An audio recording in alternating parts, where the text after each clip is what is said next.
세상의 마지막 때는 고통하는 시기라고 했죠. 그래서 예수 안에 경건하게 살고자 하는 사람은 힘들다 그랬습니다. 충성된 그리스도인으로 산다는 것, 또 알곡 신자로 선다는 것, 의의 면류관을 받을 사람, 혹은 하나님의 위로를 크게 받을 사람들은 이 마지막 때를 사는 것이 쉽지 않다 그랬습니다. 그래서 이 땅에서의 삶이 우리가 하나님을 향한 마음이 커갈수록 수고해서 희생해서 핍박으로 이렇게 무거움이 더 커진다 하는 말씀들을 지난주에 나누었습니다.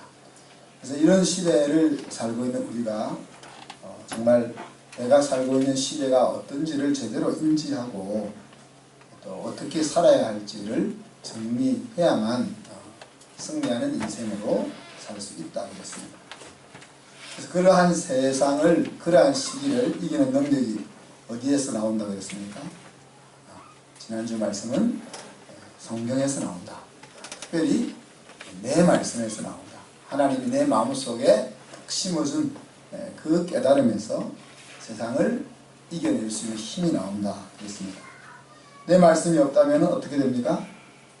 안 되는 길을 뱅뱅 반복해서 돌면서 살아갈 수밖에 없고, 또 우리의 몸에 하나님의 아들, 딸의 그 삶의 태도가 형성될 수가 없다는 것을 우리가 배웠습니다.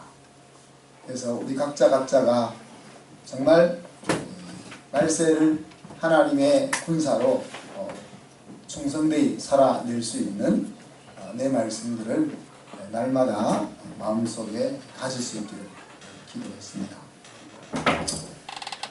오늘은 이제 바울의 마지막 편지 가운데서 마지막 부분입니다. 디모데후서가 바울이 쓴 마지막 편지라고 그랬죠. 편지라고 그랬고, 그 마지막 편지 중에서 마지막 부분을 우리가 같이 살펴보면서 우리의 인생의 마지막에 미리 한번 가보는 시간을 가졌으면 좋겠습니다. 이 세상을 떠날 때 사람을 어떻게 우리가 평가하게 될까요? 아마 그 사람이 어떻게 세상을 살았는가, 또 그가 마지막을 어떻게 마쳤는가 하는 것으로 평가가 될 것입니다. 그죠? 물론 말과 행동으로 함께 평가가 될 것입니다. 그래서 인생을 우리가 크게 보면 시작과 과정과 마침으로 생각해 볼 수 있는데, 이 시작은 사실 전혀 중요하지 않은 부분입니다. 어떤 사람은 흙수저로 시작할 수 있고, 어떤 사람은 금수저로 시작할 수 있죠. 그래서 사람들의 마음이 내 시작이 어디냐 하는 것에 따라서 억울해하기도 하고 속상해하기도 합니다.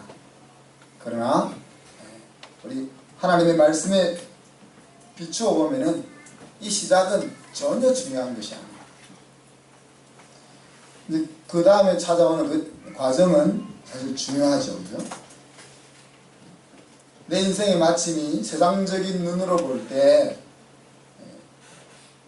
인정받지 못하는 자리로 마치게 되었다고 생각해 볼 때 더 중요합니다.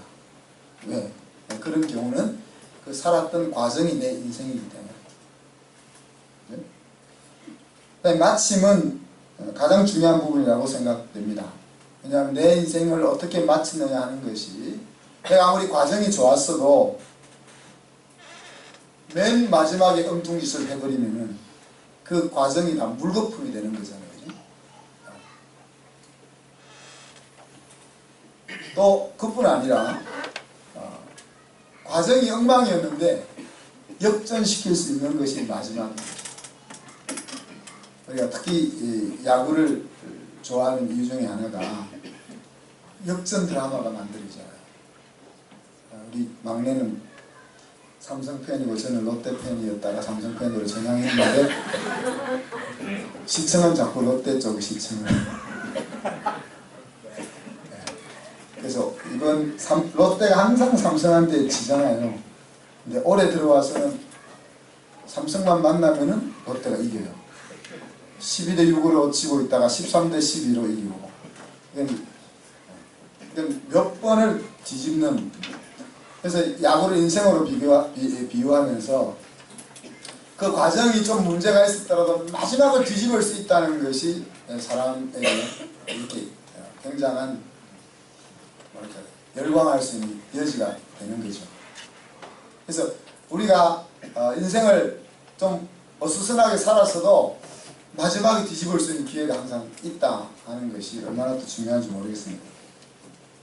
바울은 자기의 마지막에 어떤 모습을 보이고 있습니다. 6절부터 8절까지 한번 읽어볼까요? 시작. 관제와 같이 벌써 내가 부은 대로 나의 떠날 기약이 가까웠도다. 내가 선한 싸움을 싸우고 나의 달려갈 길을 마치고 믿음을 지켰으니 이제 오늘은 나를 위하여 우리의 면류관이 예비되었으므로 주 곧 의로우신 재판장이 그날에 내게 주실 것이니 내게만 아니라 주의 나타나심을 사모하는 모든 자에게니라. 사도 바울이 아주 이렇게 주옥 같은 고백들을 여러 번 했는데 우리 2장에서는 고난의 시기를 사는 성도들이 마음속에 항상 담고 있어야 될 고백을 우리가 들었죠. 믿보다 이 말이요 우리가 주와 함께 죽었으면 주와 함께 살 것이요 내가 주를 부인하지 않으면 주도 나를 부인하지 않을 것이요. 그래서 고난의 시기를 우리가 만났을 때 항상 우리의 마음속에 간직하며 되새겨야 될 고백입니다. 그런데 오늘 읽었던 이 고백은 인생의 마지막 순간에 외칠 수 있는 그런 고백이죠. 오늘 사도 바울은 자신의 인생을 관제로 비유합니다. 관제는 구약시대 때 행해졌던 제사 중에 한 제사입니다. 한 종입니다. 그래서 희생제사 중에 하나인데 화제는 불로 태워서 드리는 것, 거제는 덜어서 드리는 것, 요제는 흔들어서 드리는 것, 또 전제는 전체로 드리는 것, 이런 희생제사가 있었는데 관제는 이제 화제로 드릴 때 제물에다가 포도주나 술이나 기름이나 피 이런 것들을 부어서 드렸던 제사가 관제입니다. 이제 하나님과 화목제를 드리는 여러 가지 방법 중에 하나가 이 관제인데 구약에는 59번이 나옵니다. 그래서 전제라고도 번역되어지는데 신약에 와서는 이렇게 관제로 번역이 되어 있습니다. 특히 바울이 이 말을 두 번 썼는데 빌립보서 2장 17절에서는 빌립보 성도들의 믿음을 성장시키는 데 있어서는 내 인생을 관제처럼 쓰겠다 그런 표현을 썼습니다. 그래서 관제는 생각해보세요.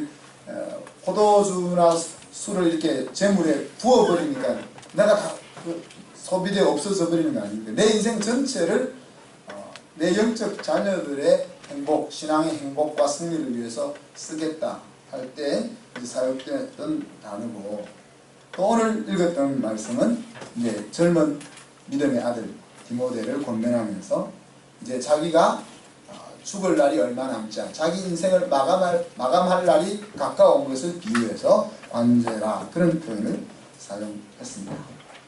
그래서 이미 제물 위에 술이 부어졌어. 자기 인생이 이미 하나님 앞에 다 부어진 인생이다 그런 이야기죠. 마치 자기를 태워서 불꽃으로 세상을 밝히는 촛불처럼 자기의 인생이 그렇게 부어졌다라고 표현을 하고 있습니다. 그래서 다르게는 떠날 기약이 가까웠다, 이르렀다는 표현을 썼죠. 사실 이 세상을 떠난다는 것은 모든 사람에게 두려움이잖아요. 그죠? 죽음이라는 것은 가난한 자나 배운 자나 배우지 못한 자나 모든 사람에게 공포스러운 것입니다. 자기가 가지고 있는, 자기가 누리고 있는, 자기가 관계하고 있는 모든 것과의 단절이기 때문에 그렇죠. 그렇지만 오늘 바울의 이 떠날 날이 가까웠다는 이 말 표현 속에서는 죽음이야말로 하나님께 이르는 관문이라는 것으로 이해하고 있는 것입니다. 에녹을 제외한 어느 누구도 이 죽음이라는 관문을 지나지 않고 하나님이 우리를 위해서 예비해 놓은 새하늘과 새 땅에 들어갈 수 있는 사람은 아무도 없다는 거예요. 이런 인식을 가지고 있기 때문에 사실 우리도 죽음이라는 것이 아쉬울 수는 있죠. 그죠? 왜? 내가 그동안 관계하고 있던 모든 것들과 헤어지는 일이니까 아쉽죠. 아쉽죠. 그렇지만 두려움이나 공포나 후회나 이런 것이 그것은 아니다. 왜? 지금 내가 관계하고 있는 것과의 끊어짐이 영원한 끊어짐이 아니고, 그죠? 또 지금 내가 누리고 있는 것보다 비교할 수 없는 더 놀라운 것이 내 앞에 주어지고 있는 것이고, 그 곳을 향하여 발걸음을 내딛고 있기 때문에 아쉬움이 있음에 불구하고 두려운 것이 아니라 환영하면서 나가는 것이 죽음이라. 이 인식을 사도 바울이 하고 있다. 죽음의 문제가 해결된 사람에게는 더 이상 염려될 것이 없지 않습니까? 그렇지 않습니까? 어떻게 하면 안 죽을까? 이 생각을 하니까 우리가 두려움이 찾아오는 거예요. 죽기로 작정을 하면은. 두 번째는 바울은 선한 싸움을 싸우고 나의 달려갈 길을 마치고 믿음을 지켰다고 자기 인생을 한마디로 한 문장으로 정리했습니다. 선한 싸움을 싸웠다는 말은 계속해서 싸워서 이 자리까지 이르렀다는 겁니다.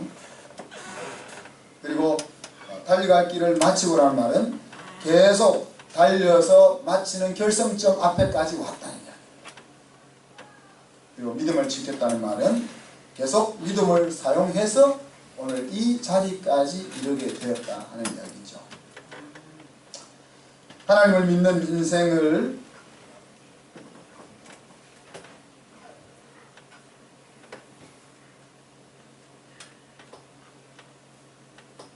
인생에 있어서 우리가 중요한 것이 무엇입니까?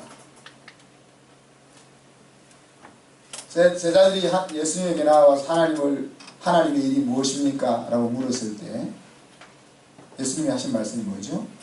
보내신 자 예수를 하나님을 믿는 것이 하나님의 일이다. 그렇게 이야기했습니다.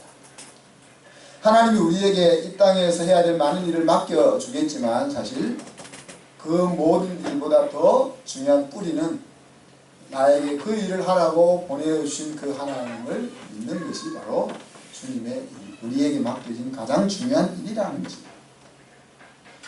하나님을 신앙하는 우리에게 하나님을 믿는 것이 가장 중요한 일이야 하는 것은 아이러니한 이야기지만 그 말은 우리가 세상을 살면서 하나님을 위해서 눈에 보이는 그 이루어 놓는 것보다 더 중요한 것이 하나님 자체를 의지하고 따르는 것이다 하는 것을 인식할 수가 있는 것입니다. 그래서 인생을 살아가는 과정 속에서 하나님을 믿는 그 자리를 피하지 않고 인생을 살았다는 고백이죠. 또 중간에 포기하지 않고 다음 사람에게 바통을 넘겨줄 때까지 자기에게 주어진 그 길을 열심히 달려왔다. 갈라디아서에서는 사도 바울이 이렇게 이야기했습니다. 낙심하지 말지니 시들지 아니하면 내가 이름에 거두리라. 그러니까 자기에게 주어진 인생이라는 경주를 중간에 시들거나 주저앉지 않고 마지막 자리까지 달려왔다는 이야기죠. 상 얻는 길에서 벗어나지 않고 믿음을 지키며 페어플레이를 해서 여기까지 왔다는 거예요. 히브리 11장 6절을 우리가 항상 기억해야 될 것인데 하나님을 믿는다는 것에 가장 중요한 핵심 내용이 나오지 않습니까? 하나님이 계신 것과 그가 상 주시는 이에게 그를 찾는 자에게 상 주시는 이심을 믿어야 할지니라. 우리 눈앞에 수많은 하나님 같은 것들이 우리의 마음을 흔들어 놓죠. 때로는 직장에서 잘릴 것 같은 그것이 내 마음을 흔들어 놓기도 하고, 자녀 교육의 문제나 인간 관계의 문제나 내 건강의 문제나 여러 가지가 우리 마음에 하나님의 자리를 흔들어 놓으려고 하지만은, 그것이 왕이 아니고 하나님이 살아있어. 하나님이 참새 2마리가 하나살원에 팔리는, 쉽게 하면 참새구이가 1,000원인데 2마리 1,000원인데 2,000원치 사면은 4마리를 줘야 되는데 5마리, 1마리 덤으로 더 주는 그런 하찮은 참새조차도 하나님이 다 계획하고 보살피고 있다면, 너 인생에 대해서는 얼마나 내가 더 계획하고 보살피고 있겠느냐 하는 그것을 억셉트하는 것이 믿음이라는 거예요. 그것이 하나님의 일이라는 거예요. 그죠? 하나님이 주인이라는 거예요. 하나님이 살아있다는 거예요. 하나님이 내 인생에 개입하고 있다는 거예요. 하나님이 내 인생을 책임지신다는 거예요. 이것을 받아들이는 것이 믿음이라는 거죠. 또 뭐라고 했습니까? 자기를 생각하며 자기를 찾는 얘기, seek에 추구한다는 얘기죠. 하나님을 추구하는 삶, 그러니까 무엇을 하든지, 공부를 하든지 사업을 하든지 아이들을 가르치든지 무엇을 하든지 간에 그 삶 자체에서 하나님 앞에서 그 삶을 살아내면은 하나님이 그것에 대해서 기억하고 거기에 대한 보답을 준비하고 있다는 것을 받아들이는 거가 믿음의 뿌리라.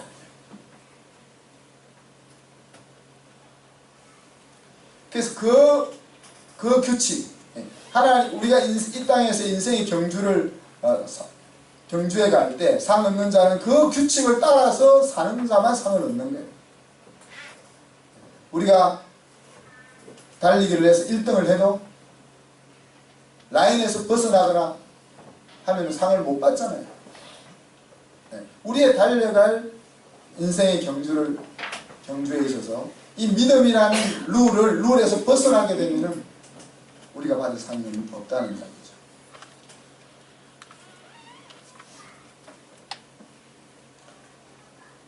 세 번째로 바울은 이렇게 이야기합니다. 어려우신 재판장이신 하나님으로부터 의의 면류관을 받을 일만 남았다.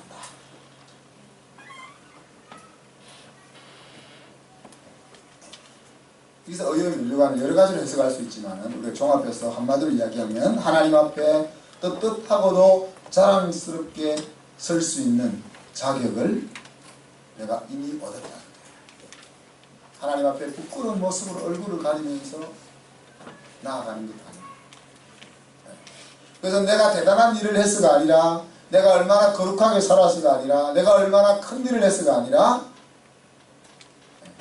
나에게 주어져 있는 그 인생을 하나님을 의지하며 믿음으로 마지막까지 살았다는 그 이유로 인해서, 그죠?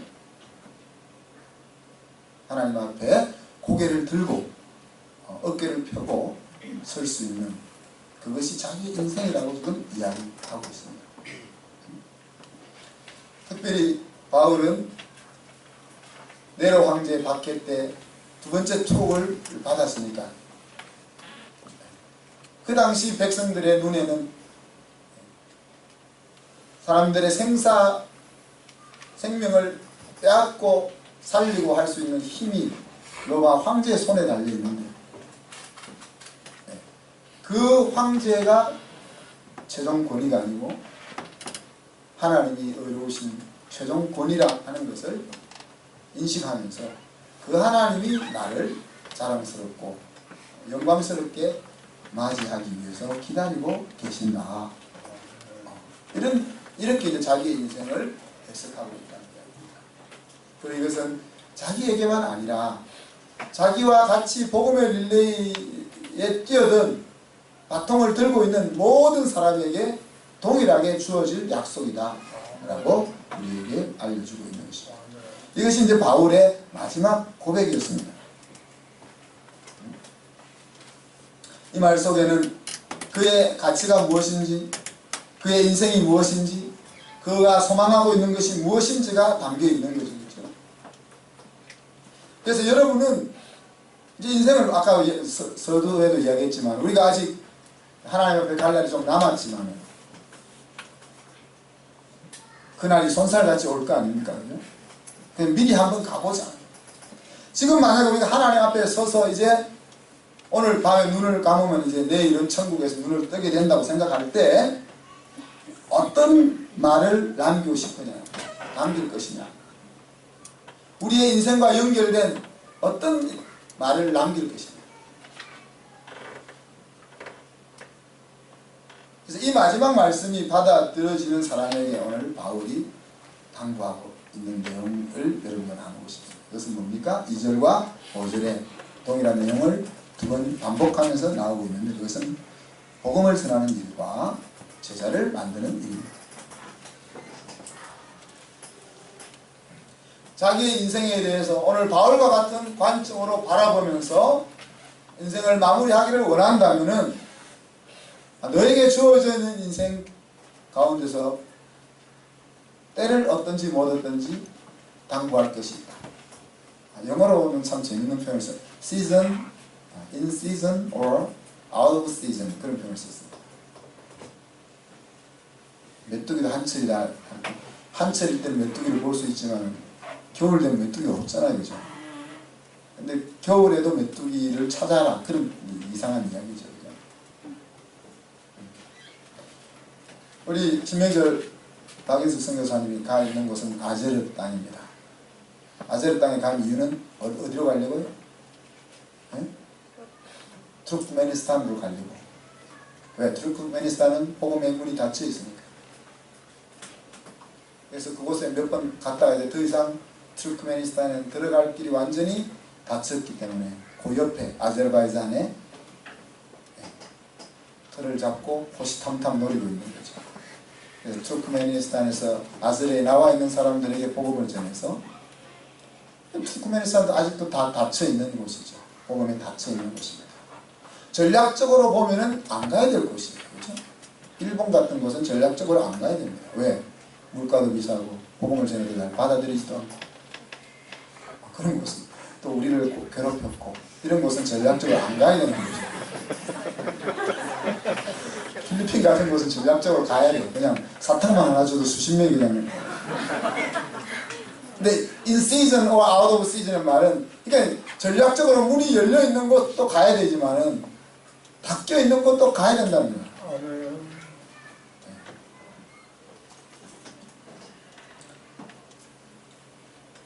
오늘 마지막 때는 어떻다고 했습니까? 뒤에 보면은 고통하는 때라고도 했지만은 진리를 들으려고 하지 않는 때라고 했잖아요. 그죠? 바른 교훈을 받지 않는 때라고 했습니다.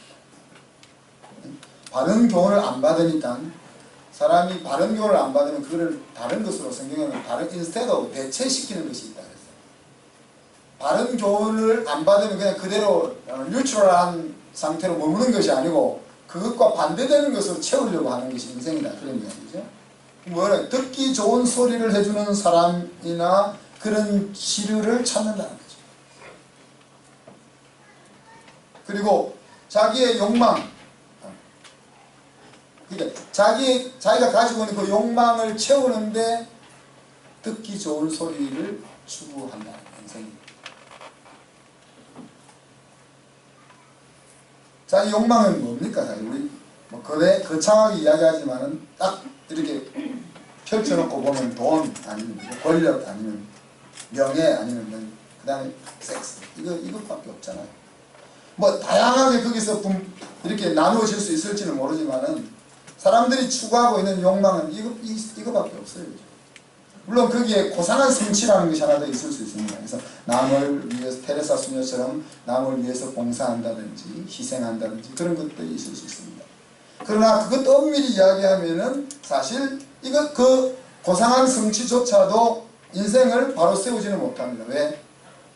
죄인된 인간이 하나님을 떠나서는 순수하게 다른 사람을 위해서 살 수 있는 존재가 아닌 거죠. 그 고상한 성취조차도 사실은 어떻게 보면은 자기를 충족시키기 위한 하나의 도구. 물론 그것이 사회를 밝게 만드는 순작용이기는 합니다만은 그러나 그거로 인해서 우리의 인생이 풍요로워지지는 않는다. 그래서 진리를 돌이켜 허탄한 신화를 쫓는다. 저는 리차드 기어 같은 배우가 참 멋있어 보이더라고요. 그렇지 않습니까? 여자분들은 어떻습니까? 너무 나이가 들었나요? 근데 그 멋있어 보이는 그 사람이 뭘 추구합니까? 젠 이런 것, 동양 종교의 신비주의를 추구합니다. 기독교가 지나갔던, 기독교 문명이 지나갔던 곳의 젊은이들이 기독교를 떠나서 명상을 추구하고 그런 신비로운 것에 마음을 빼앗깁니다. 그것이 이제 오늘 우리가 살고 있는 시대라는 거예요. 바울이 벌써 이야기했던 2000년 전에 이야기했던 그런 시대라는 이야기죠.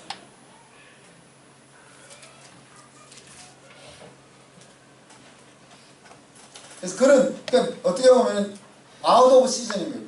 우리가 복음을 전하는 데 있어서는 아웃 오브 시즌인 거예요. 그렇지만 뭐라는 거예요? 복음을 전하라 이렇게 얘기했어요. 복음을 전할 때 또 제자를 만들 때 네 가지 자세를 바울이 소개합니다. 첫째는 근신하라 그랬습니다. 다른 번역에서는 신중하라 그래요. 지혜롭게 라는 표현을 썼습니다.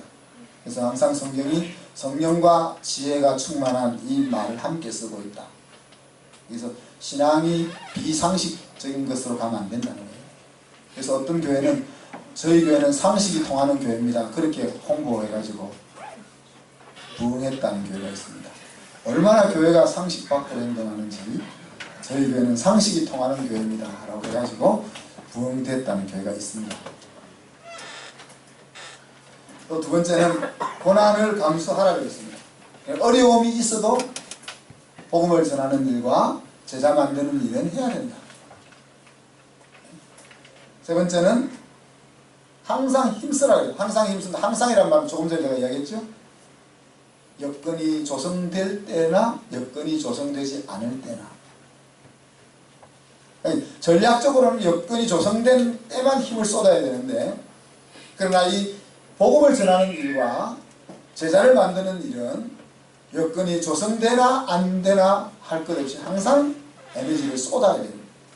열매가 얼마나 맺힐 거냐에 관계없이 에너지를 쏟아야 될 곳이다. 그렇게 이야기하는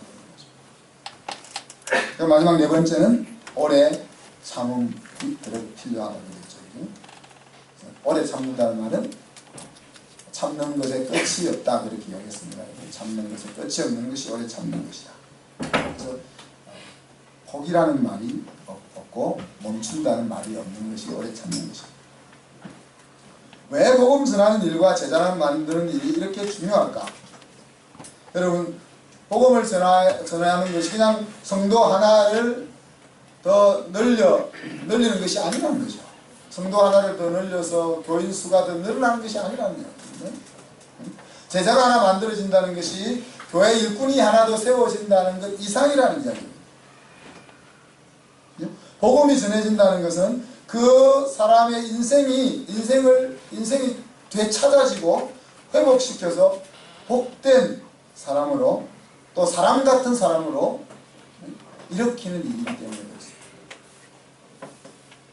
주님의 제자가 하나 만들어진다는 것은 그 사람을 통해서 하나님의 나라의 바통이 주님이 다시 오실 그때까지 계속 이어서 나가게 한다는 의미가 있다. 그렇기 때문에 오늘 바울이 마지막 편지의 마지막 부분에 때를 얻든지 못 얻든지 복음을 전하는 일과 말씀을 가르치는 그렇게 표현해서 말씀이 그 사람의 것이 되게 하는 일과 또 주님의 제자를 만드는 일에 집중하라고 당부하고 있습니다. 사랑하는 성도 여러분, 우리가 미리 마지막 자리 한번 써봅시다. 나이가 들면 밥하는 것도 힘이 든다고 합니다. 아직 벌써 젊은 사람 중에서 밥하는 게 힘들어 하시는 분들이 많이 계시던데 쑤시지 않는 곳이 없다.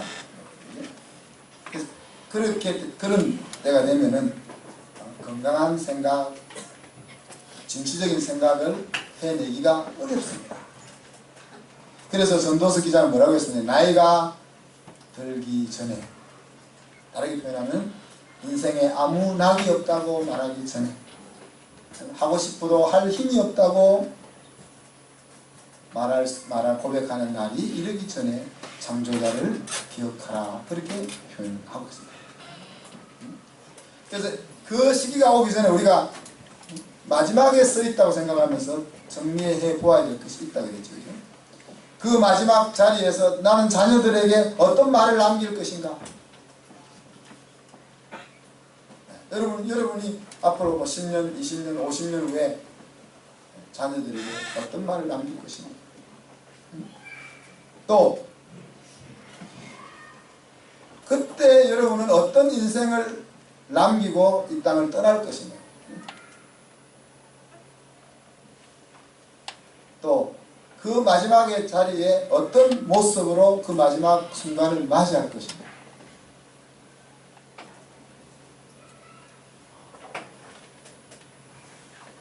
또 내 묘비에는 어떤 말을 쓰고 싶은가?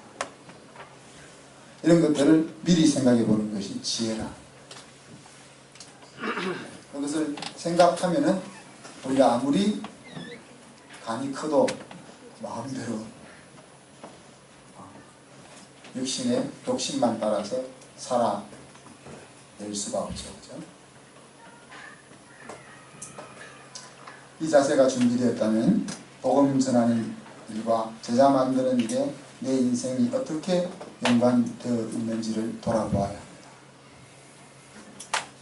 내가 잘하고 있는지 못하고 있는지 그것이 문제가 아니라 내 인생이 복음 전하는 일과 제자 만드는 일에 어떻게 연관이 되어 있는지, 그리고 무슨 수를 쓰더라도 엮어야 합니다.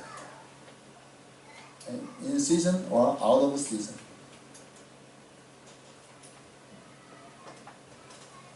시대가 진리를 받기 싫어한다고 했습니다. 그렇기 때문에 같은 열매를 얻기 위해서 우리는 10배, 100배 더 수고해야, 힘을 기울여야 할지도 모릅니다. 좋은 약은 입에 쓰라고 하지 않습니까?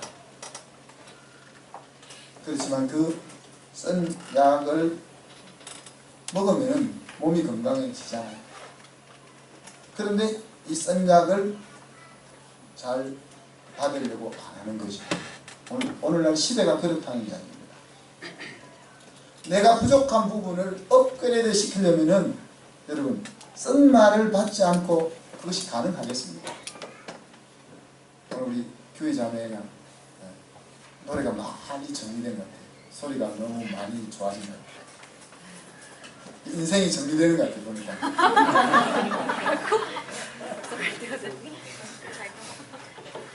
근데 조금 10에서 11 가고 이럴 때는 우리가 좋은 말로 이렇게 갈 수 있어요. 근데 10에서 20으로 간다 이럴 때는 쓴 말을 안 듣고는 그렇게 업그레이드가 될 수가 없습니다. 내가 반드시 가야 되는 길인데 근데 내 역량은 그 절반에 미쳐 있어. 그래서 죽어도 이 길을 가야 돼.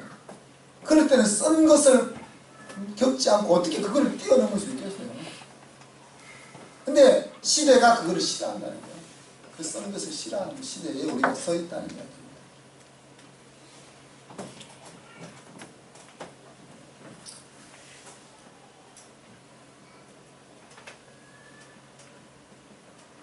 시대 정신이 하나님을 마음에 두기를 싫어한다고 그랬잖아요. 하나님을 마음에 둔다는 것과 시대 정신은 정반대입니다. 하나님을 마음에 둔다는 건 뭐예요? 나는 할 수 없고 하나님만이 할 수 있다는 이야기입니다. 오늘날 시대 정신은 뭡니까? 우리가 모든 것을 할 수 있다는 거죠. 그렇죠? 우리가 생명도 만들 수 있고. 그러니 젊은이들이 떠나는 것, 교회를 떠나는 것. 물론 기성교회가 보여주는 좋지 않은 모습들 때문에 아이들이 떠나지만 시대의 정신이 젊은이들과 맞지 않는 거죠. 그러니 우리가 얼마나 더 이 젊은이들을 하나님의 사람으로 세우기 위해서 더 힘쓰고 힘써야 할지. 근데 그 젊은이 속에는 저와 여러분의 자녀도 포함되어 있다는 거예요. 그냥 우리 새끼이기 때문에 자동적으로 나처럼 될 거다 그렇게 생각해서는 안 돼요. 우리가 믿음 안에서 자랐던 때보다 10배, 100배의 에너지가 그들에게는 필요하기 때문에 우리가 그들에게 복음이 자기 것이 되고 그들이 주님의 제자가 되게 하기 위해서 10배, 100배의 에너지를 쏟아야 되다 하는 겁니다. 여러분, 이 거룩한 삼위같이 저는 때를 얻든지 못 얻든지 복음을 전하는 일과 제자를 만드는 일은 오늘 인생을 바울처럼 바라보는 사람에게 있어서 가장 상위가치입니다. 근데 이 상위가치에 우리의 신경이 쓰여 있으면 하위가치에는 마음이 덜 간답니다. 이 상위가치가 없으니까 매일 우리는 치지고 볶고 뭘 깎고요. 애가 A 받았냐 B 받았냐, 재정이 뭐 월급이 작아졌냐 많아졌냐, 내가 진급을 했냐 못했냐, 내가 잘리느냐 안 잘리느냐, 누가 마음을 속상하게 했냐 안 했냐, 네가 나를 왜 무시하냐 안 무시하냐, 이런 하위가치에 마음이 빼앗기는 거예요. 이 하위가치에 마음을 빼앗기면 내 마음이 행복하지 못한 거예요. 근데 그 높은 상위가치에 마음이 쏟아져 있으면은 그런 것이 내 마음을 힘들게 해도 그것 때문에 내 인생이 요동치고 하는 일은 없다.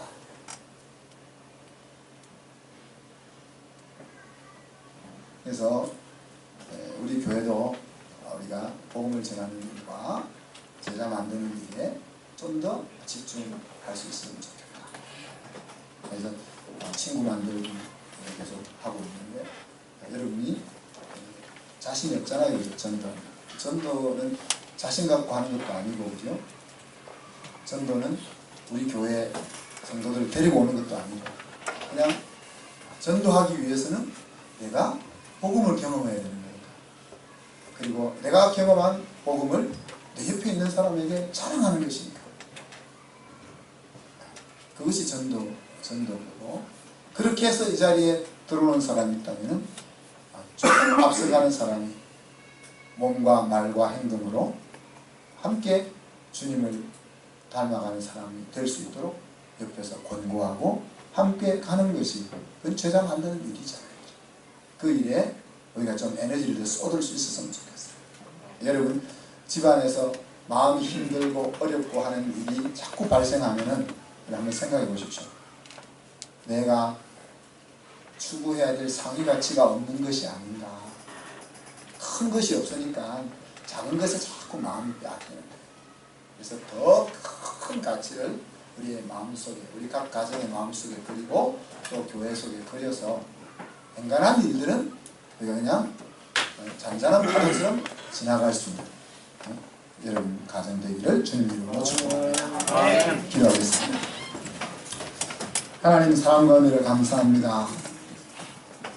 인생을 관제처럼 하나님의 영광을 위하여 살았던 바울의 마지막 편지, 마지막 부분을 우리가 살펴보면서 우리도 이 자리에 다 서게 될 터인데 그때 우리는 어떤 고백을 할 것인지를 생각해 보았습니다.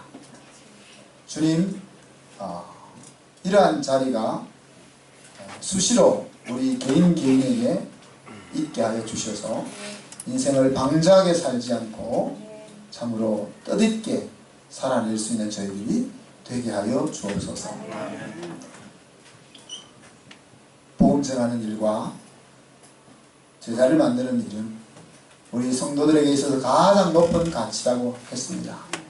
주님, 우리 성도들이 각 가정에서 정말 무엇과도 바꿀 수 없는 그런 높은 가치를 가정의 목표로 다 삼을 수 있게 하여 주시고, 그리하여 일상생활에서 일어나는 잔잔한 일로 인해서 마음이 흔들리고 힘들어지는 일이 없도록 하나님께서 우리 각 가정에 복을 내려 주옵소서. 감사드리며 예수 그리스도 이름으로 기도하옵나이다. 아멘.